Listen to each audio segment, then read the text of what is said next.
All right, wall fans, common sensors, social media world, and of course podcast consumers, welcome to the live feed for episode 92 of Go Tell to the Wall podcast.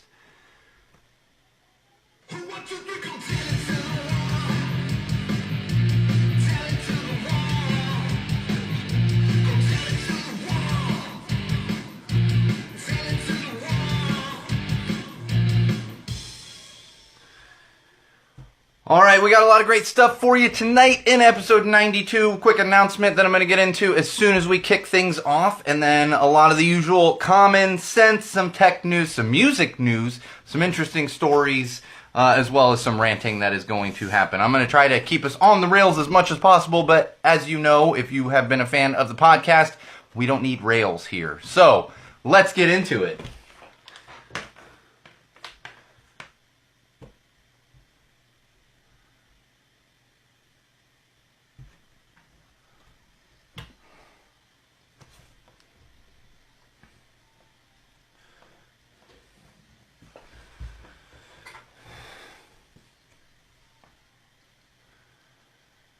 Alright,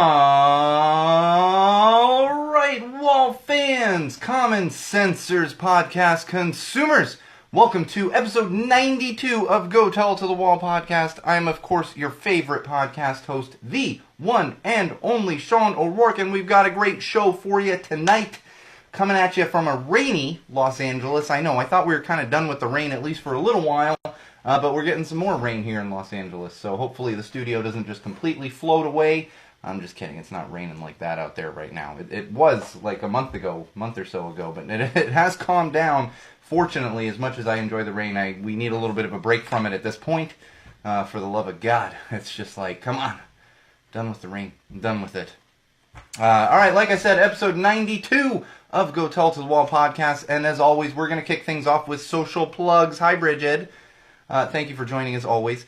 Of course, you can find us during podcasts, after podcasts, before podcast episodes, really anytime you so please, and you can do so in multiple locations. One of those would be Twitter. Follow us at Tell the Wall Pod on Twitter, as well as at Magic Muppet. That's right, at Tell the Wall Pod and at Magic Muppet. Follow both of those. One is the official Go Tell to the Wall Twitter account. The other one is my own personal Twitter account. And of course, we are currently live on Facebook right now. Head on over to Facebook, facebook.com/GoTellToTheWall. Like our page, keep up to date on everything. That's where you're going to see all the new episodes posted. Really, they get posted everywhere, and you should be subscribed at this point, so you'll get notified anyway. But you're going to get other tidbits of common sense throughout the week there on the Facebook page, as well as any other announcements that are coming down kind of between episodes and all that good stuff. And of course, we've got photos and all that good stuff up there, so make sure you like our Facebook page.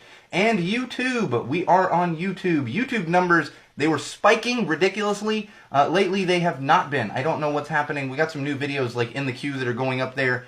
So please make sure you head over to YouTube, search Go Tell to the Wall, subscribe to our page, like the videos, watch the videos, dislike the videos, do whatever you want. I know we're going to get some hate mail because I'm definitely going to post part of this live feed on the YouTube channel regarding a certain parenting topic that we're going to get into. So I'm bracing myself for that, also kind of looking forward to it because it's like, really? You guys going to give me a hard time about this one? Like, the other one was kind of like on the line, the same kind of topic I'm talking about. This one, it's like, no.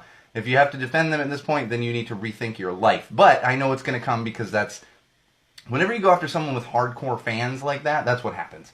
So, head on over to YouTube, like I said, search Go Tell to the Wall, subscribe. You can keep up to date on all that stuff. That's where all the live feeds go, the beer reviews, all that good stuff. And of course, most importantly, all-encompassing of those things I just mentioned would be SeanO'RourkeLive.com. That's right, bookmark it, SeanO'RourkeLive.com. You're going to find links to everything I just mentioned, as well as blog posts, photos that you're not going to find anywhere else. I don't know that there's any videos on there that aren't currently on YouTube, but there might be some videos up there that aren't on YouTube. But like I said, photos, blog posts is the only place you're going to be able to find those. And you're also going to find a link to our Patreon campaign. That's right, Patreon campaign, if you so see fit. So see fit, is that even a phrase? I don't know. But if you see fit, please help us out financially. Every little dollar helps. It keeps the studio running. It keeps everything going, and it enables us to bring in other new concepts and other new stuff to the studio. So please help us out.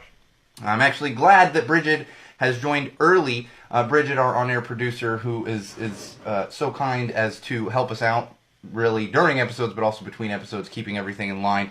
And I say that because this is episode 92, which means we are rapidly approaching episode 100. I've said it before. I think we probably already hit 100 episodes because we not every episode gets a number. Like episode 92, we have holiday specials and all that good stuff.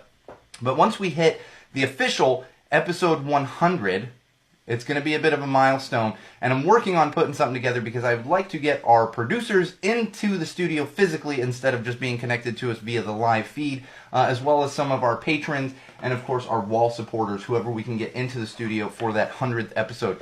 It might not even take place on a Thursday, just because of scheduling and everything else, so I haven't really figured it all out yet, but we are going to do something bigger for episode 100 of Go Tell It to the Wall podcast. And like I said, this is episode 92, so we're, about 2 months away, barring any scheduling conflicts and everything else before we hit that episode 100. Bridget is very excited, and that may also be an episode where I'll allow some whiskey in the studio, which I know is going to get Bridget very excited, because she does not drink beer. That's the only part of the podcast that Bridget does not like, is the beer. Not that she doesn't like that we drink beer, but she is not a beer fan at all. At all. So we're going to probably get some whiskey here in the studio, not only for Bridget, but for some of our other wall supporters that happen to be whiskey fans. And I know I've teased it for a while that we're going to have a whiskey episode at some point. So maybe we'll just merge those with episode 100. Speaking of beer and whiskey and drinking, I've got a tasty little brew for you this week from Sierra Nevada. This is actually a brand new one, I believe. It's been out for a little while, but new as in like this year, maybe the past few months. And it is the Sierra Nevada Sierraveza. Sierraveza, that's right. It's in, they describe it as an easy drinking lager, so it is a lager. I know, a lot of the hardcore fans are like, lager? You don't really get a lot of lagers on here unless they're like a hoppy lager or, like a Czech style. No, that'd be a Pilsner. We do get some Pilsners on here. But I'm also a big fan of Sierra Nevada. Really want to try this one. It's not something I'm going to be buying a lot of, but as my wife said, I made her try it. It is definitely a porch drinking beer. It's a porch drinking beer. This is very nice when the weather gets warm, summertime, a little barbecue action sitting on the porch. Highly recommend this one. It tastes like it's a tastier Corona. Is probably the best way I can describe it. Just knowing that most people out there that have ever had a beer have probably had a Corona at some point in their life. It's definitely a tastier Corona. It is a lager. Keep that in mind. Sitting at 5% alcohol, so it's not super strong like a lot of the IPAs and stuff we get on here. But still stronger than like a Bud Light and that good stuff, because I think those sit around 3.5 or something like that. Super tasty. Super tasty. Really refreshing. I recommend it if you are a tasty lager fan. I'll maybe during the summer when I'm out barbecuing, I'll have a couple of these. It's just, I like my pale ales. That's just me personally, but I like to get a little variety here on the podcast, and that's why we've got the Sierra Nevada Sierraveza. Chris would like this one. Chris, I'm sure, is very, very, very busy right now. Thursdays is the day that his show comes on, the night that his show comes on, but I'll make sure to remind him, because this is probably one that he would like. He doesn't love the IPAs. He tends to come to me when we're hanging out or there's a part. Sean, which one of these is... And I'm like, I know what kind of beer he likes. It's not like I'm the beer expert. I just know his taste, and I happen to usually know the few beers that are sitting in a cooler or a fridge or whatever it is. So this one I will recommend to our other honored producer, Chris. It is tasty. I don't know. I think it's just in my head where I'm like, I don't like lagers, and I'm like, it's good. It's definitely a warm weather beer. Weirdly, I was like, let's celebrate spring and have this, and it's freaking raining outside. What can you do? Can't control the weather. All right, let's get into some social trends. Social trends happening right now on the social platforms. Of course, mainly Twitter, because that's where most people use the hashtags. And I can't, there it is. So let's get into that. Some of the things floating around that I find enjoyable. Maybe you'll find enjoyable, maybe you'll hate, but we're going to talk about them anyway, because this is my podcast, and that's what we get to do.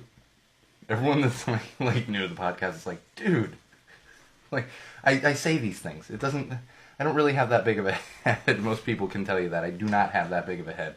All right, one of the hashtags floating around right now, been floating around for like the past few days here, is hashtag windmills cause cancer. Hashtag windmills cause cancer. I'm not even going to read any of these for you. I will explain if you're not aware why this is trending right now. So the Orange Menace, less than a week ago, came out and said that the windmills that especially if you live in California and you drive out east, you're going to see these windmill farms, the big white windmills.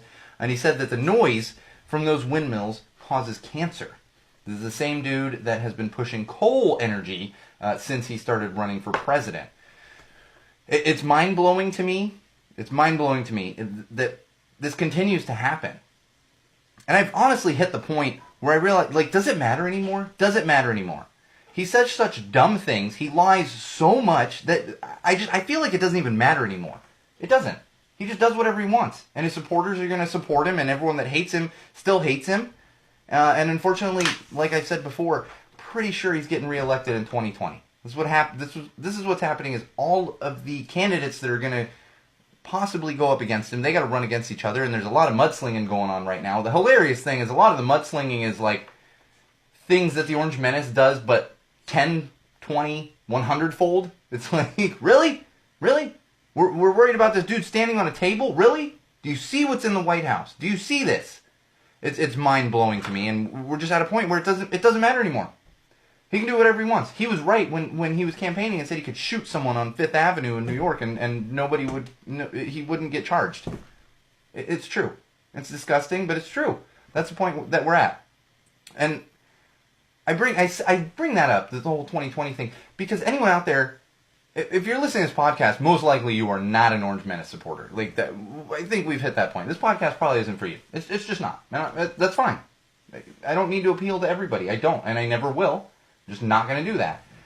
But knowing that you're probably going to be supporting another candidate, please, please, please, at this point in any campaign, just think of the positive things that you want to support in your candidate instead of downgrading every other candidate, ripping them apart at this point, because it's not going to do any good. What's going to happen is the candidate that does come out on top is going to be so beaten and battered and just torn down that anyone on the fence isn't going to vote for that candidate. That's what's going to happen. And don't get it twisted. We're at war right now. We are at war. We have one purpose in 2020. One purpose. And that is to get the Orange Menace out of the White House. I would vote for a rock. I'm not even kidding. I would vote for a rock over that guy. And I hope all of you would too. Keeping that in mind, please, please, please don't just disparage every other candidate before they even have a chance to get up there and face the real challenge that we have here, and that is the Orange Menace. Get a little tangented on the social media stuff there. But honestly, it's been giving me anxiety lately. It really is. I'm like, I can't do another 4 years of this guy. I can't do another 4 years of this guy.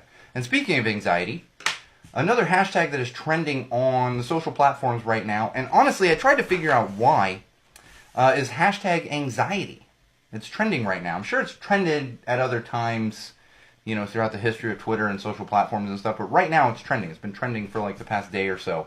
And like I said, I don't know why, but the good thing is people are sharing their thoughts on anxiety. They're sharing their own struggles with anxiety. So I'm not going to go through any of these like I do some of the funny ones, but I encourage you, if you need a little encouragement, this would be maybe a good hashtag to check out and see that other people are out there struggling.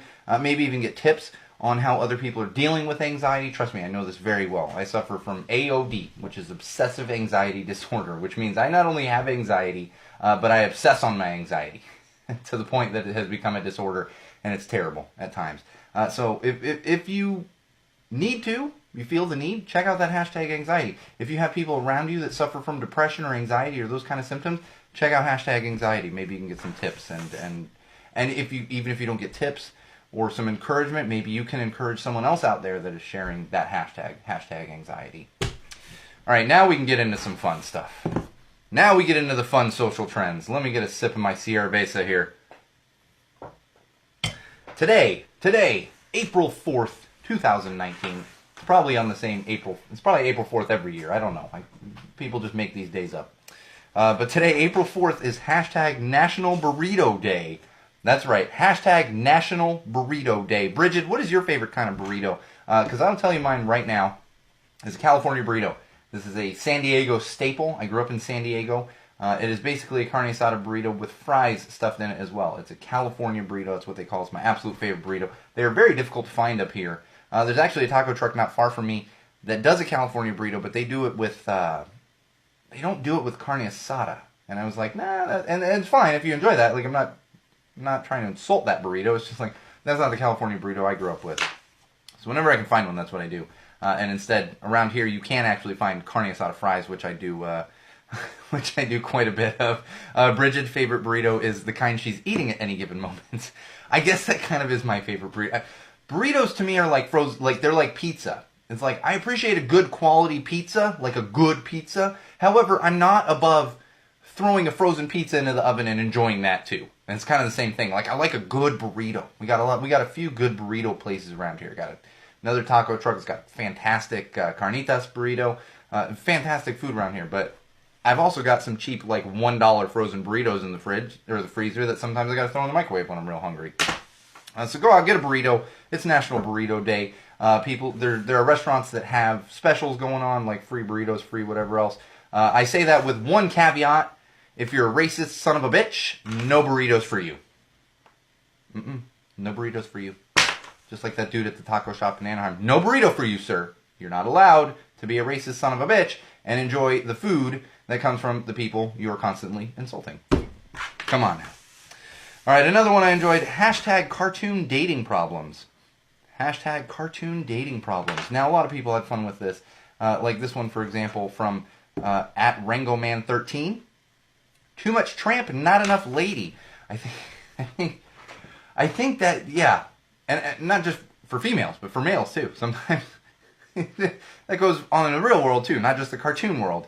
And of course, I shared my own, which is actually sitting at the top here, that I want to share with all of you. This is from my own account, at Magic Muppet. Patty cake is not as satisfying as Roger Rabbit would lead you to believe. Hashtag cartoon dating problems. All of the Who Framed Roger Rabbit fans were like, oh, that's good. And everyone else is like, what? I never saw Roger Rabbit. Go watch Who Framed Roger Rabbit. Fantastic film. It still holds up. I don't care what people say about CGI and everything. Holds up. Don't at me. Is that what the kids say? Don't at me. Right? Yeah, don't at me. Alright, another one I enjoyed. Hashtag I got caught red-handed. Hashtag I got caught red-handed when. Missing part of this. Let me go ahead and fix my notes. When? Really, I think that could have worked either way. And I want to share this one with you from at the Steve89. Hashtag I got caught red-handed when I had crumbs on my face, and he included a gif of Cookie Monster. Can you tell I have a 2-year-old at home? Okay, I immediately I'm like, oh, Cookie Monster. That's what I do. When you have kids at home, you're like, oh yeah. It's funny, I was talking to someone the other day with a 2-year-old, and they had like a little bag of toys, and she's pulling them out and showing them to my daughter, and we're like, oh, Doc McStuffins. Like, what? And my daughter doesn't even know what Doc McStuffins is. I just happened to work at Disney when Doc McStuffins was launched, and it was a big deal. Still is a big deal. So I worked on some of the business for that, having worked for Disney Channel. Alright, one more of these I want to share with you. Hashtag do's and don'ts at church. Hashtag do's and don'ts at church. I'm going to share this one with you from at Dreamer Nightmare. Don't get touched by the Holy Spirit. Do get touched by the Holy Spirit. Don't get touched by the priest. Hashtag do's and don'ts at church. I think that's good advice no matter what. But I will tell you, and I wanted to share this, not even specific stories with you. I grew up Catholic. I was an altar boy. I taught religious education. I sang in the choir. Went to 13 years of Catholic school. So a lot of my friends, we grew up going to church. We had a saying when I was a teenager. You party your ass off on Saturday and you ask for forgiveness on Sunday. And that's usually what it was when we were teenagers. And I had a lot of friends that went to the same church. And you'd be looking across the church and, oh, there's Mikey with his red eyes. Like, yeah, we were up late last night. And on top of that, there's always very much this tongue-in-cheek. But on top of that, as teenage males do, I'm sure, and I don't mean this in like a nasty way, but I would sit with a couple of my friends at church quite often, and we would be checking out the females that were walking around church, and you'd be watching, oh, look who's going to sit down over there. And not in like a nasty way, but just like, ooh, I'm gonna go buy her a donut after church. Anyone that grew up Catholic's like, oh yeah, donuts after church. It's a thing. It's a thing. And in fact, there was a group of older ladies, like 3 or 4 of them. They would go to the earliest mass of the day. You know, this earliest service of the day, for those of you not familiar with the term mass. And they would go out and they'd start having donuts and they would order coffee. And one of them would always have a flask of whiskey. And they would sit there and Irish up their coffee and then sit outside church and just talk with everyone as they came out of church while they were drinking drinking some whiskey in their coffee. It's fantastic. There's some great things about church, like drinking, but there's a lot of bad things, and everyone else has ruined the bad, by bringing the real bad things and the hatred and the bigotry to the forefront. It's unfortunate. All right, TV, film, and books. Oh man, I feel like we tangented, but I just had too much in the social realm here, because we only tangented a little bit there. TV, film, books. Captain Marvel. Bridget, you probably didn't think that's too much for the girls, right? Maybe the girls aren't too old. Bridget has two lovely girls. I don't know if Captain Marvel's probably a little too old for them still, because I know you took Fiona to go see Wonder Woman. I don't know if Captain Marvel. I don't know what the rating on this is. I have to look closely, but we did get some news from Captain Marvel, from Disney and Marvel, the entity under Disney that is Marvel. Captain Marvel is the latest film to bring in $1 billion at the box office. $1 billion Captain Marvel has brought in. It's officially the 7th Marvel film to hit $1 billion. And this is extra great for Captain Marvel because so much for the internet trolls. We had these sexist internet trolls that were basically trying to downgrade Captain Marvel and get people to not go see it and leave terrible, ridiculous reviews even though they hadn't seen it. And it didn't work. Or maybe it worked a little and Captain Marvel would have made $2 billion. Either way, $1 billion is pretty great at the box office. I'm real happy for Captain Marvel. I'm a big Brie Larson fan. I've enjoyed seeing her in films. I haven't seen Captain Marvel yet, but I'm sure I will enjoy the film once I get around to seeing it. I don't get to go to the theater very much, so that's. I'm kind of saving my next theater trip for the Jay and Silent Bob reboot because I got to see every Kevin Smith film in the theater. It's just I've seen them all in the theater, and I'm going to continue to do so. Oh, Avengers Endgame. Oh, God. Is everyone else tired of being, beat over the head with Avengers Endgame? I get it. It's exciting, but it's like, okay, every day we got new stuff, a new trailer. It's like, Jesus Christ. You're really saturating the market here, Marvel, with the Avengers Endgame stuff. But, of course, people are buying into it. And maybe this is part of the reason why Captain Marvel made $1 billion. We've got news that Avengers Endgame tickets are already going for hundreds of dollars on eBay.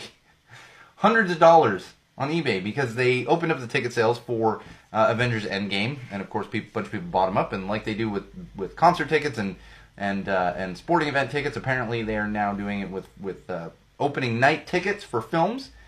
So if you were unable to get a ticket for Avengers Endgame for opening night, you can go on to eBay and pay anywhere from $100 up to $500 and get yourself a ticket to see it the first night. To me, this is dumb. I just wait. Just wait. Just wait. You don't need to see the damn thing the first night. I understand the appeal of seeing it the first night, but if it's going to cost you $500, don't. That is a waste of $500. That is a waste of $100. That's a waste of $50. Although, what's a movie ticket cost these days? $40? Maybe it's not a waste of $50. It probably costs close to $50. But just wait. Just wait. Oh. More Disney news. God, way too much Disney news this week. Ugh. Dumbo, the Dumbo live action, we finger quote live action film because the elephants are not live action. They are CGI, and all the other animals, whatever other animals are in it, are CGI. They're not actual animals. This isn't Milo and Otis we're talking about, which is a narrator going over these things. There's the two people that saw Milo and Otis. They're like, oh yeah, Milo and Otis. But it opened recently, and it has not been doing well. Everyone's very excited about Dumbo. It's funny. I have friends and family that were very excited about Dumbo, wanting to see it. It has not quite been bombing at the theater. We can't quite say that about it yet, like some other Disney films that have come out. Trust me, I was at Disney when John Carter came. Oh, God. Oh, that was a bloodbath. So it's not quite bombing, but it is not doing well. Not doing well. And this is just the oversaturation from Disney. You don't need to live action every single film you've had. And it's extra crazy because there's a lot of star power in this film. Quite a bit of star power in this particular film, and still not doing well. And actually sitting at a 48% critics rating on Rotten Tomatoes, which is not terrible, but it's not good. Not good, especially for a Disney film. Which I don't know the exact budget on Dumbo. I didn't take the time to look it up, but oh boy, I'm sure that's not good for Disney considering what the budget might have been. All right, moving along. Cowboy Bebop. Cowboy Bebop. If you're familiar with this, I've never watched it. I've never watched Cowboy Bebop, but I'm very familiar with it. In fact, when I was in film school and taking some anime classes, a lot of people were like, "You haven't seen Cowboy Bebop?" And I was like, "No, I haven't seen it." I believe even Cartoon Network picked it up at one point in the past, like, 20, 30 years, whenever the heck it was, that it kind of had a, revive. Is that even a word? Revival? That's the word I'm looking for. Sometimes words are hard for me. Revival. I believe it was on Cartoon Network. And there's a live-action Cowboy Bebop coming to Netflix, and we've got some news out of there. John Cho has been cast as the main character. John Cho of Star Trek, the Star Trek reboot fame, and also Harold and Kumar Go to White Castle. Yeah, that John Cho. I like him. He's an enjoyable actor. That sounded weird. He's an enjoyable actor. I enjoy his work, I should say. Always found him funny and talented. Oh, I'm kind of losing my voice a little again. I think this is due to my weekend adventures this past weekend, which we'll get into a little bit as we get into music. Oh, Bridget enjoys some John Cho. More than just his acting chops, I see. I'll admit, he's an attractive gentleman. You look at it, you're like, yeah. I'm secure in my masculinity. He's an attractive gentleman. Alright, some more TV, film, and books news. Terminator, the new Terminator film is being worked on called Dark Fate. Terminator Dark Fate. It's a new Terminator film, like I said, with Arnold Schwarzenegger and Linda Hamilton. She played the original Sarah Connor in both of the original Terminator movies, both Terminator and T2 Judgment Day. We got some set photos released featuring Hamilton as well as Schwarzenegger. They're pretty cool if you're a Terminator fan. I know there's a lot of Terminator fandom out there, especially like T2 was very, very popular, Judgment Day. The thing I found most interesting about this, and of course James Cameron is producing and probably directing. I know he's producing, but I'm not sure on directing. The thing I found most interesting is they're ignoring all of the reboots, as well as there was like a Sarah Connor Chronicles television series. They're ignoring all of this. So the new film is actually just based on the universe that was created with Terminator and T2 Judgment Day. Clearly it's not taking place right after T2, but it is taking place kind of in that universe and not necessarily having anything to do with any of the reboots, which is interesting. It makes sense to me because T2 Judgment Day was by far the most popular Terminator film of the entire franchise. But it's just kind of funny when they're like, no, we're not going to do any of this. It didn't happen. That stuff didn't happen. It's like, all right, cool. But it always makes sense to me. Because I'm always for, like, what do you call them? Oh my gosh. Like offshoots of films and stuff. And it's like I said that about Ghostbusters.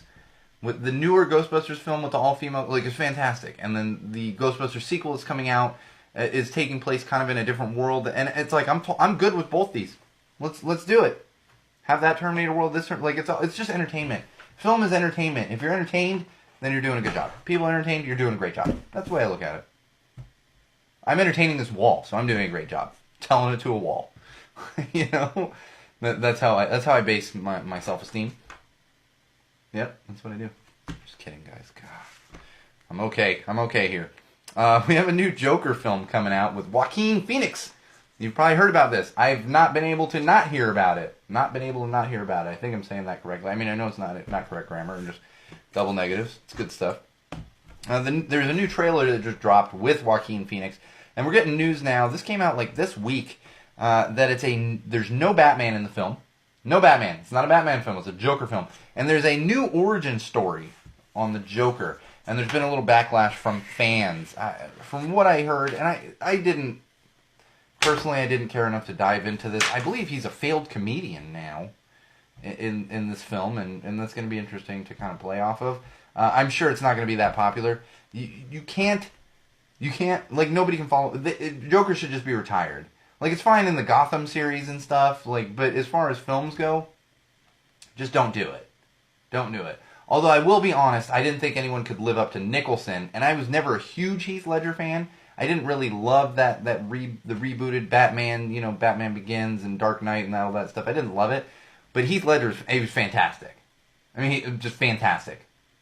I would have been creeped out being on the set with Heath Ledger done up as Joker, because it was just absolutely fantastic. All right, one more thing in TV, film, and books, and this is kind of something I realized today we should just kind of add, and it's just kind of extra information because a lot of you, if you're going to the movies this weekend, you're probably familiar with it. But I want to talk about a few new releases that are coming out this weekend, and I'm just going to run them down. Pet Sematary is coming out. That's a reboot of Pet Sematary. I will definitely not be seeing this. I don't care for horror films. The Best of Enemies is a new film coming out with, oh my gosh, Sam Rockwell. Teen Spirit, new film coming out with Elle Fanning. All of these are like kind of depressing, I think. The Public looks like a bit of a comedy coming out, and that features a really power-packed cast on it. So check that one out. And Missing Link, especially if you have kids, this is an animated film featuring a Sasquatch who is actually the missing link. All those as well as a few others coming out this weekend. So if you're looking to get out to the movies this weekend, that might be some of the films you might want to go see, or go see Captain Marvel if you haven't seen it yet. Help them.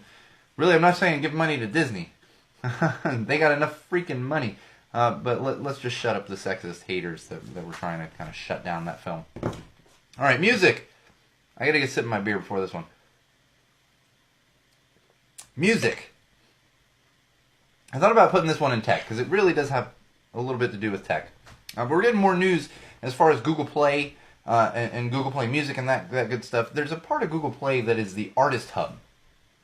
And this is a place for kind of smaller musicians, not smaller in stature, smaller fan base-wise musicians to get their music out to the public. So they would do it through this Artist Hub. I'm not real familiar with it. I have not gotten artists through the Artist Hub, like listened to artists, nor have I actually put music up on the Artist Hub because I'm not a musician myself. Everything I do either goes through YouTube or it's going through our podcast host Podomatic. Shout out to Podomatic. But we did get an announcement this week that Google Play Artist Hub is shutting down on April 30th, and the musicians will no longer be able to put their music up on Google Play Artist Hub. And everything is, like I said, being moved over to YouTube Music. However, YouTube Music is not going to offer a feature that is the same as what this Artist Hub was. So now these musicians are going to have to go through kind of third parties to get their music onto these platforms. Which I get to an extent, but I also think that you can just have an account with Spotify, And I'm a Google Play Music user. I'm not I don't stream music. I own like 40 days worth of music. I don't need to stream. It's going to take me a month and a half to get through all of my music if I was listening like beginning to end. So I listen to my own music through Google Play Music, but I get the appeal of Spotify. And that's probably just if you're looking for artists that don't have a huge following and a big marketing studio behind them, then you're probably going to still be able to find them through Spotify. So as far as consuming that music, you're going to be okay. It's just unfortunate for these smaller time artists that are not going to be able to put their stuff out as easily. And I want to talk about this past weekend. Oh man. So I think I mentioned this before. This past weekend I embarked on like a month and a half long journey to, excuse me one sec. Which is going to be concerts for like a month and a half. Sorry, and like I said, I'm losing my voice a little bit. It's still here, but I'm losing it a little bit. And so, this past weekend, on both Saturday and Sunday, I found myself at punk rock shows, pop punk shows, whatever you want to call them. One of them was right here in Highland Park at the Hi-Hat, which is interesting. This is a band that I've been following a little bit. They were on a tour, a little bit of a nationwide tour, kind of a shorter tour, called the Dolly Rots. They were great. They were fantastic. They also had another band open for them that I believe is real popular in Los Angeles called Go Betty Go. And I thoroughly enjoyed their show as well. Both great bands. Highly recommend seeing them if they're coming to your area. And you're going to be able to catch them at small venues and stuff because these are smaller bands. And it really took me back to my youth of being at these punk rock shows. And like you see a band up on stage and then you look back, like the next band comes on and you look back and they're like standing behind you watching the next band. Like it's not these huge venues and stuff. It's not the artists, in the green room and nowhere else. It's like, no, they're just hanging out. They're hanging out, they're watching a show, they're hanging out by their merch table, whatever else it is. To the point where I found myself in, not a weird situation, but I was happy I held my tongue. So I'm at the Hi-Hat this past Saturday, and I go up to get a drink, and I'm there with my good friend Laura. Her and I go to concert. In fact, the Sunday concert I went to because she had tickets as a band, and we'll talk about that. But I'm there with my friend Laura, and we walk in, and I'm like, all right, I'm gonna go grab beer at the bar, and I asked her, I was like, you want something? She's like, yeah, grab me a cider. And so I go up and I'm waiting in line. There's like not a crazy line, but there's a couple people in front of me. So I'm just waiting. There's a little line at the bar. There's people sitting at the bar, but there's clearly a line where people are going up to this one spot at the bar to order drinks. So I wait, and then I get up to the bar, and this young lady sidles up next to me, and grabs the bartender and gets his attention and asks orders a drink. And I'm looking, and I kind of glance over my shoulder at my friend Laura, and I could tell she was like, What is this girl doing? What's going on here? She orders her drink, and I didn't even make a big deal. I was just like, all right, I'm just gonna stand here. I'm not in a rush here. It's all good. This is not a real crowded place. And so I was like, whatever. And so he gives her a drink, and I notice she plops down a ticket. One of those raffle tickets. And I'm like, all right, whatever. And so I have my drink, and we go to watch the first band, which is neither Go Betty Go nor Dolly Rots. It's some band called Fruit and Flowers. They were okay too. And I look up, and they all get on the stage, and I look up, and the woman that comes out wearing a saxophone is actually the woman that cut in front of me to grab a drink. And I was like, I turned to my friend Laura, I'm like, oh man, I'm glad I didn't say anything to her. Be like, what are you doing here? Hey, Chris. Yeah, so that was rather amusing as well. And just a word of advice, if you're going to be at smaller venues like this, just keep in mind that you might have one of the artists right next to you, and you don't want to be like, hey, elbowing them or something, and then they're up on stage and they're like, hey, get out of here. I don't know if that would have happened, but it was very amusing. Speaking of amusing, the next night, I go to the Roxy. The Roxy, if you live in Los Angeles, you're familiar with that place. And that was extra funny because they had a 2.5 foot stage. And this was a little bit bigger show, still a small show, typical of 90s punk rock in San Diego, Southern California, well, Bay Area too. What am I saying? Really everywhere. I just happen to grow up in San Diego, so that's my point of reference. It's this band called Movie Life. I'd never heard of them. My friend Laura, she needed someone to go with, and I was like, I will go to any punk show. I'll go. Pop punk, punk rock, whatever it is. Bubblegum punk. I'm there. And so we go to the Roxy, and I'm like, okay, whatever. And right away, and my friend, she's the one, when we go to concerts, we're in the pit. Even at my age now, we're in the pit. If it's a show we enjoy. The Dolly Rod said, we're not, there's no pit really going on. But she goes right up to the stage. And I'm like, okay. So I go up to the stage too. And then the band comes out, and they have a real big fan following. They're from New York. And my friend Laura is one of those people. She's going nuts, and I'm like, oh, this is cool. And I'm bobbing along and stuff. And the lead singer comes out, he's like, this mic is for you guys too. I want you singing along with all the songs. And I'm going, oh man, I'm right in front of stage. I'm telling you, 10, 15 times throughout the show, he comes and he reaches the mic out to right where I'm standing. And there's other people standing too. The extra awkwardness is I'm 6'3". My friend Laura is not, nor were most of the other people there. They just weren't. And so I see this microphone, constantly, not right in my face, but constantly coming toward me. And I'm like, and I'm having fun. And I remember just thinking dude, I enjoy your music, but I don't know a word. I don't know a single word here. And clearly, I'm not raising my hand at the right time, and I wasn't raising my hand at all, because I'm I don't know this music. It's fantastic. I was enjoying it, but unless I know the music, I don't tend to be, yelling and singing along with it, and, because then you look like the idiot who's you don't know what you're doing, that's, you just look awkward at that point. So that was happening, and then on top of that, like I said, 2.5 foot stage, life flashed before my eyes. One of the songs, and I think I would have been better prepared had I been more familiar with their music. One of the songs come on, and everyone on the floor loses their minds, and they're going crazy and stuff. And I look up, and I got my friend Laura right in front of me, and I'm kind of keeping an eye on her because the pits happen. I got kicked in the back of the head at one point, and that's very typical if you've been to punk shows, not maliciously. It's just the pit was right behind me, so I'm getting pushed around. It's the whole thing, and it's fun. I'm having a blast. But I look up, and here's this guy, must have been 5'6", not a little guy, but not a big dude, comes running behind the lead singer, full sprint. I didn't even have time to react, and I'm looking, I'm like, oh god, 2.5 foot stage, not a high up stage that you see at a festival.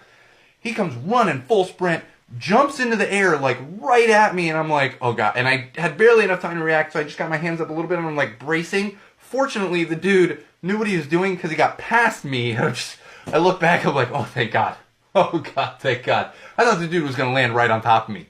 And I turned to Laura, I think it was between songs, I was like, who stage dives off a 2.5 foot stage? You're not diving. You're just running into people at that point. But the guy did it, so good on him. I don't know if someone behind me got injured, but I didn't, so good on that guy. Oh, man. Oh, and in 2 weeks, I'll be doing it all again. On the 14th, we got the Interrupters. Oh, it's sold out, so if you got your tickets, I'll see you there. But, man, I'm excited about that one.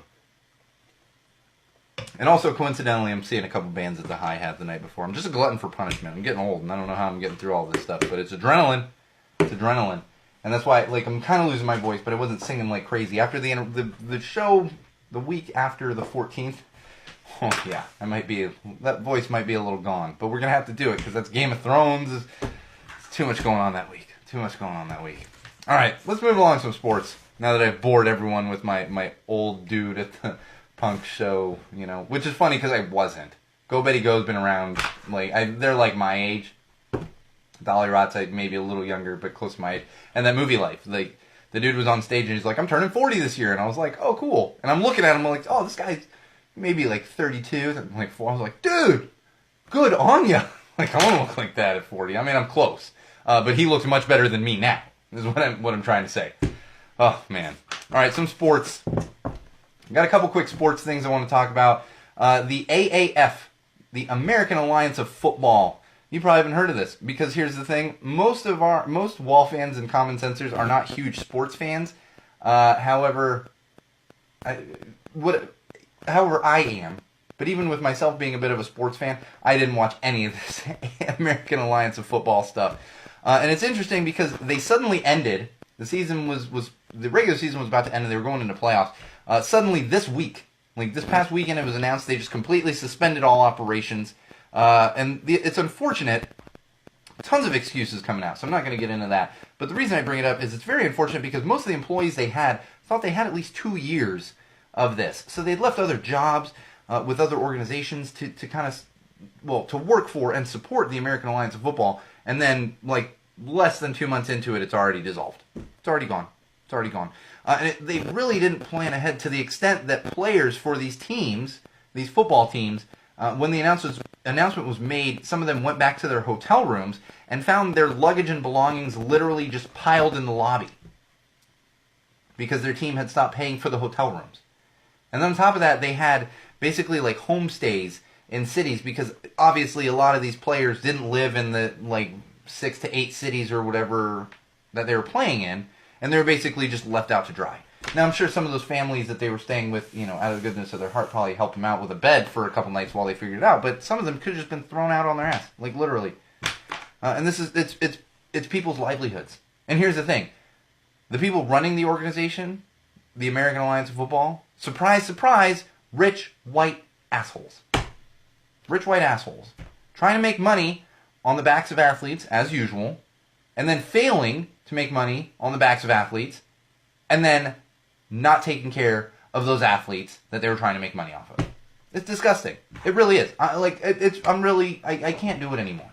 I can't. At least with the big stuff like the NFL, there's a lot of money out there, and they get insurance and all this other good stuff. As much as I give them a hard time and rant about it, their players are still taken care of to an extent.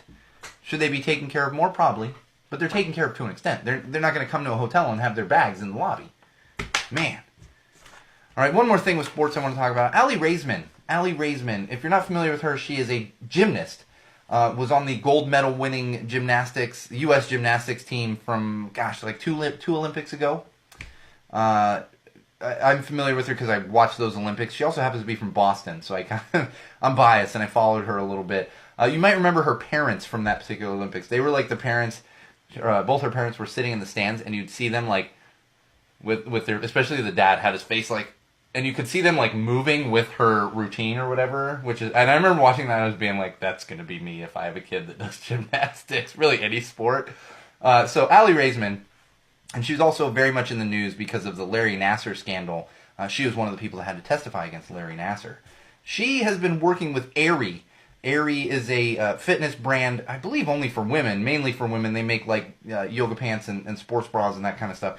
She's been a spokesperson for them for a little while. And they just announced a new venture she's doing. She's doing a new capsule thing. And for those of you not familiar with the fashion industry, I'm not familiar either, but a capsule that's kind of you do a few different items for a thing, and you have your own design, and then maybe they're going to put Allie Raceman's name on it or whatever.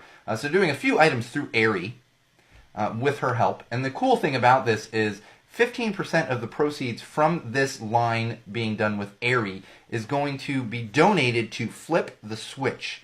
Flip the Switch is a non-profit organization that was created to help abused gymnasts, because we found out through this Larry Nassar scandal that quite a few gymnasts were abused.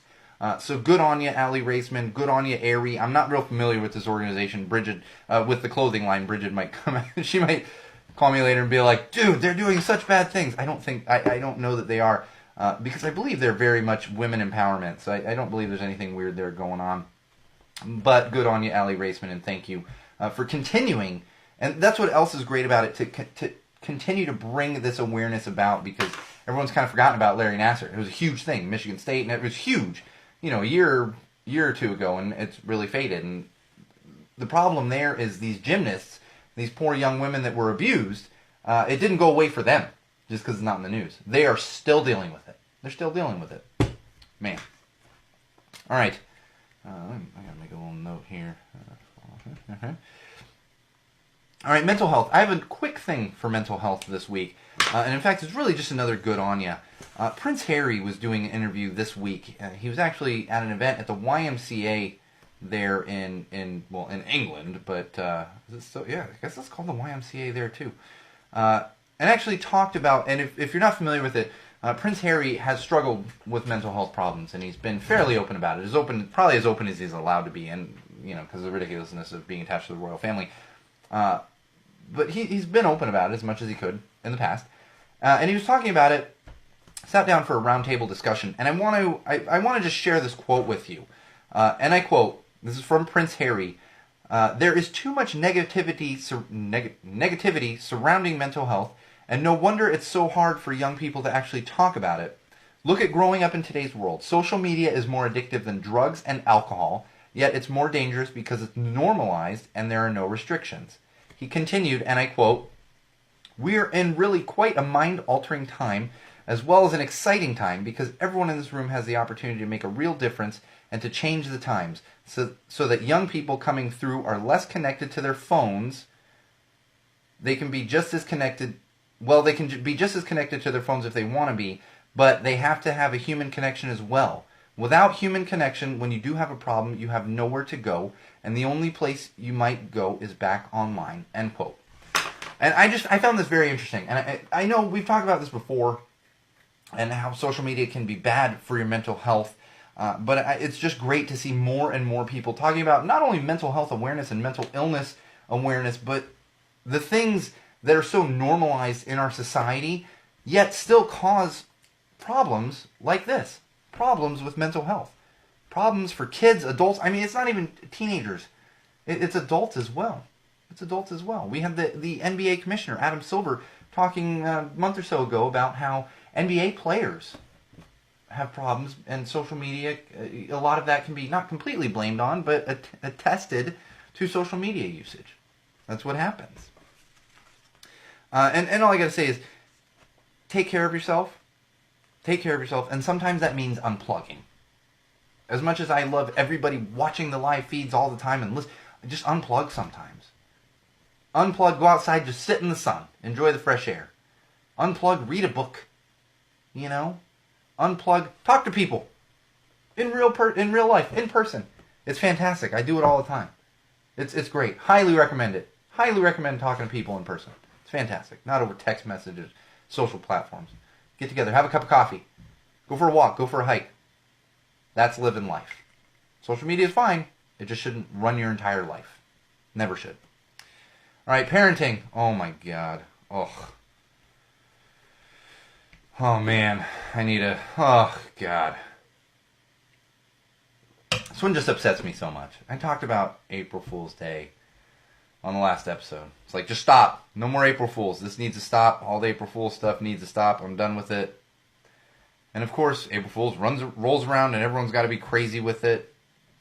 Somebody put out that one made me mad. And I was like, God, I actually unfollowed somebody on Facebook this week because I posted a story about April Fools and I said, God, I hate April Fools. And that same person thought it would be funny to share mine without giving me credit to what I was sharing. Honest to God, not even giving me credit, and shared it with, God, I love April Fool's Day.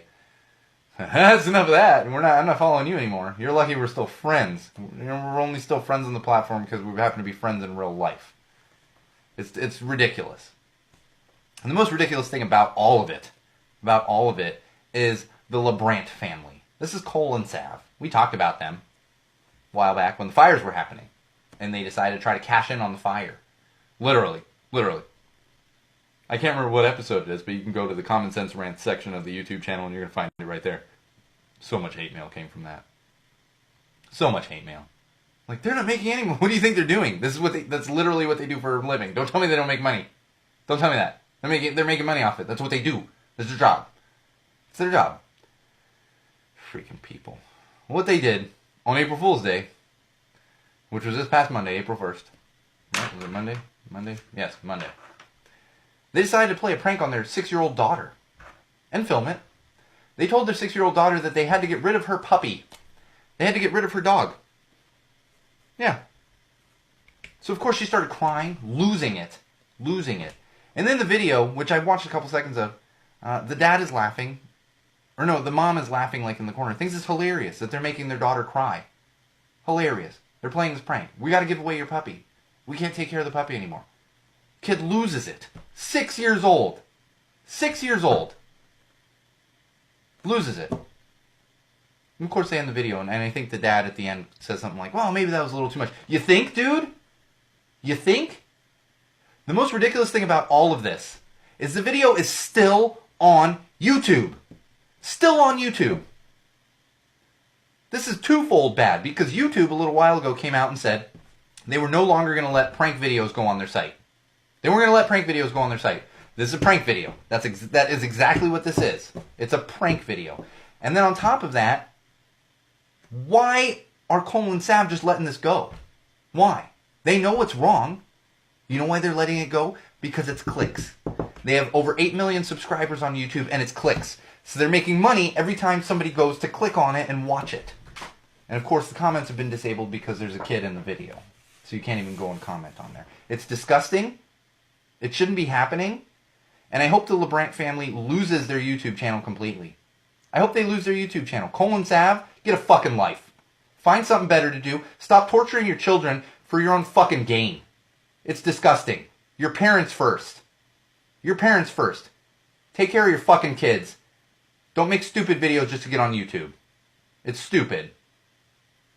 And I hope they lose their entire channel. I hope eventually it catches up with them and they lose their entire channel and their entire fan base, because it's disgusting. Fool me once, shame on me. Fool me twice, shame on you. That's at least 2 that I can look at and say you are terrible parents and you're cashing in on something that you shouldn't be cashing in on. Period. Grow up, Cole and Sav. Disgusting. It makes me sick. Makes me sick. It's on there. Disgusting. Do better. Alright, some tech news. Let's move on to some tech news. Oh, man. Oh, I'm going to run through some of these pretty quick because we are running a little bit short on time. And I knew it was going to happen. And here comes the hate mail. I already know what's going to come. You need to find something better to do. Stop, maybe tell the people you're fans of to find something better to do. Instead of trying to cash in on running away from a fire when there's people out there who have actually lost their homes. People who literally have PTSD from fire. Yeah. Yeah, ask my wife about that one. It's not fun. It is not fun. Alright, some tech news. Verizon 5G. Verizon, they actually turned on their 5G network a week earlier than expected. So it's actually on right now. If you're in certain areas of Minneapolis and certain areas of Chicago, you might have 5G available to you. So if you're interested, head on over to Verizon, get a new 5G phone, do the things, have 5G. Awesome. The Palm phone. We talked about this a while ago. It's a super tiny, tiny phone from the same people that made the Palm Pilot. Little phone. It was meant to be a companion phone with your larger smartphone handset. They've announced just recently that it can finally be purchased as a standalone device. So you can just have the Palm. You can just have that one. I believe it's still only available through Verizon, but you can just have the Palm instead of having a big phone and a little phone. Personally, like I said before when we talked about it, I want the Palm. I want it. Like, this weekend would have been fantastic. I could have had the Palm in my pocket as I'm, like, in the pit. And, I wasn't real worried about my phone. It's just something smaller to carry. It's fantastic. I haven't ridden in a while, but I used to be quite an avid cyclist. Throw that right in the bag instead of having a big smartphone with you the whole time. That's the way to go. Facebook. As if Facebook didn't need to get more creepy. I don't think that sounds right. But they don't need to get more creepy, but they are. They're working with Oculus on realistic avatars. Realistic avatars. I've seen some pictures of these. It's a little too realistic for me. I enjoy the cartoon avatars. I don't need weird CGI avatar of myself. It'll probably scare the hell out of my daughter. 600 miles. 600 miles. Does that sound like a big distance to go on an electric car battery? It is, because I don't believe any other electric cars on the market can go that far on a single charge in their battery. There is a company called Inolith that claims to have done it.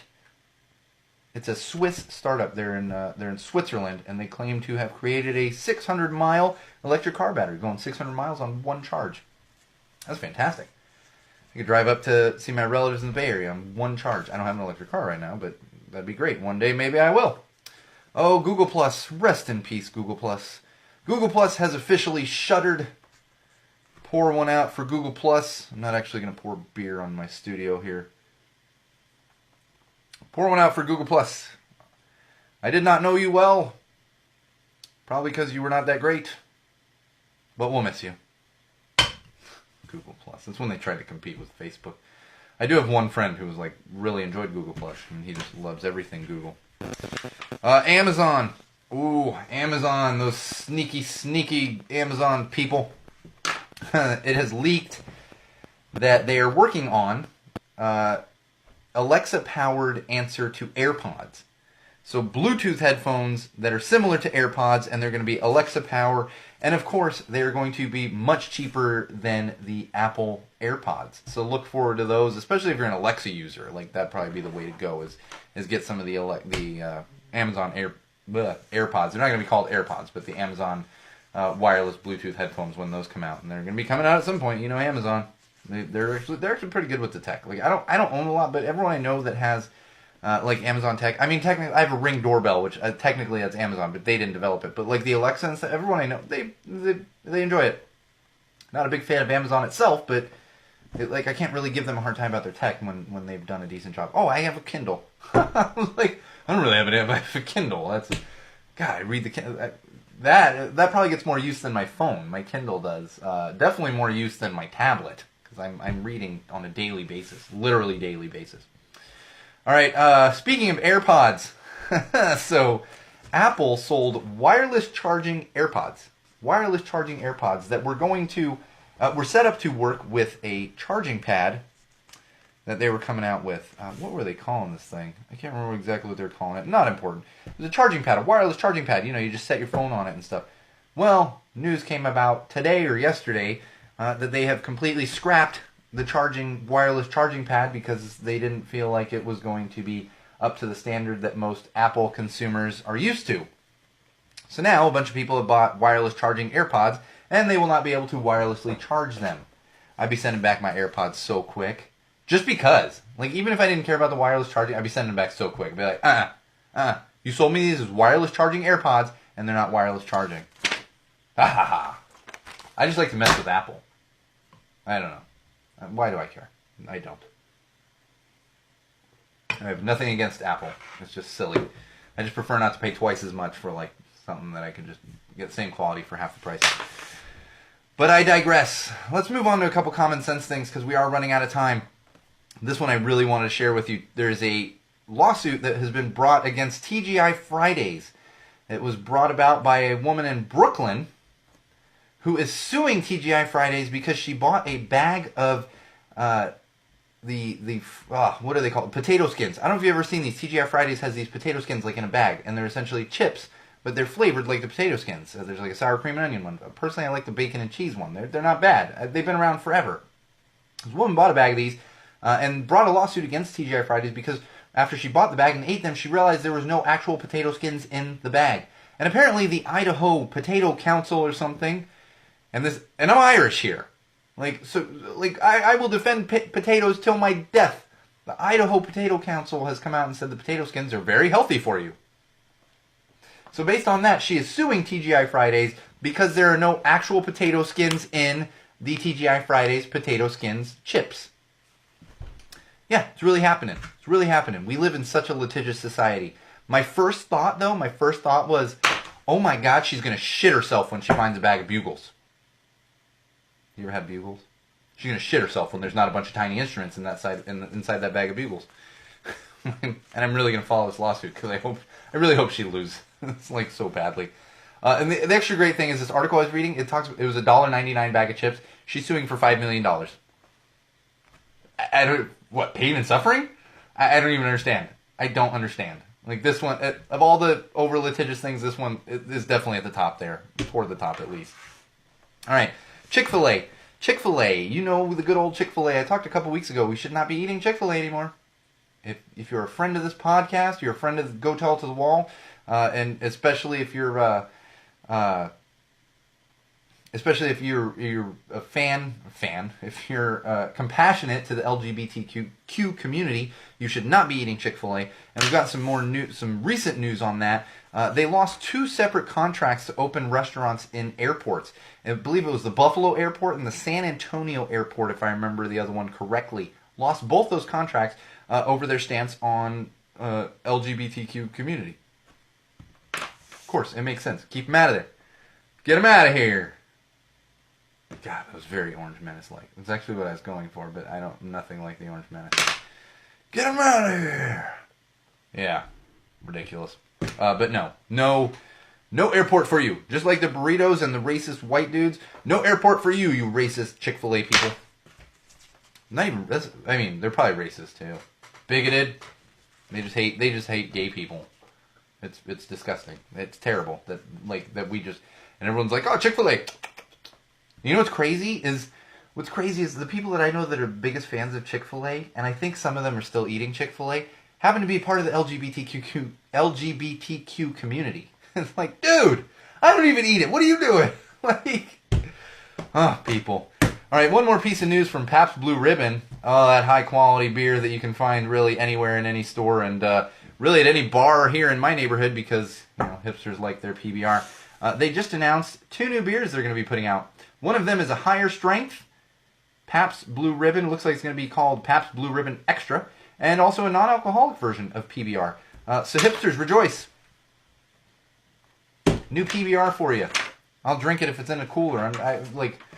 The day, and I should, Bridget, tell Chris this for me, or I'll tell him the next time I see him. The day I go into a bar and order a PBR, one exception would be if I'm at like a concert and it's like, well, it's either a PBR or like a Bud Light or something. Then but if I go to a real bar and order a Pabst Blue Ribbon, take me straight to psychiatric checking because I've probably started early onset dementia or something because that is not me.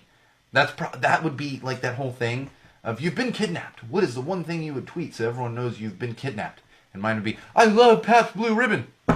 You would know immediately. Wall fans, common sensors. If you see that tweet come out from @MagicMuppet or @TellTheWallPod, I have been kidnapped. Because I'm not drinking Pabst Blue Ribbon by choice. Thank you, Bridget. I think Bridget's like, ooh, I hope Sean does order a Pabst Blue Ribbon at the bar next time. She's like, I know she's sitting there going, Sean, you probably need to be checked out anyway. I do. I do. All right, Wall fans. Oh, man. That's going to do it for us this week.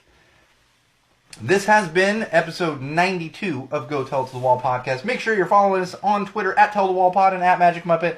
Of course, on Facebook, where we are currently live, facebook.com/GoTellToTheWall.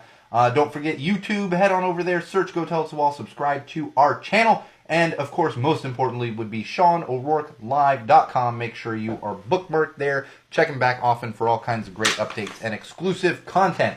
As I mentioned, this has been episode 92 of Go Tell to the Wall podcast.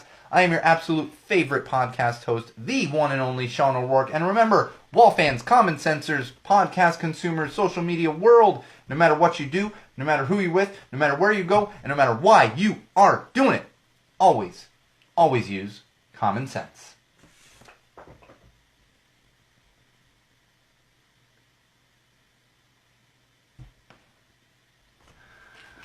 All right, wall fans, common sensors, social media world. Bridget, thank you as always. Start preparing yourself for episode 100. We do have 2 months. We've got 8 episodes, 8 more episodes until we hit episode 100. And actually, now that I think about it, no, there's no specials between here and then, now and then, because we do have like holiday, Halloween, all that good stuff, 4th of July. So episode 100 should happen before then. So Bridget, prepare yourself. Everyone else, prepare yourself. If you're interested in being in the studio for part of episode 100, get yourself on this wall supporter sign here, and you can do so by helping us out financially, either through Patreon or through Indiegogo. I'm like, haven't been talking about Indiegogo as much, but you can help us out financially through those. We will be back next week, same wall place, same wall time, and remember, wall fans, common sensors, social media world, and podcast consumers, if you've got any complaints at all, you can go tell them to a wall.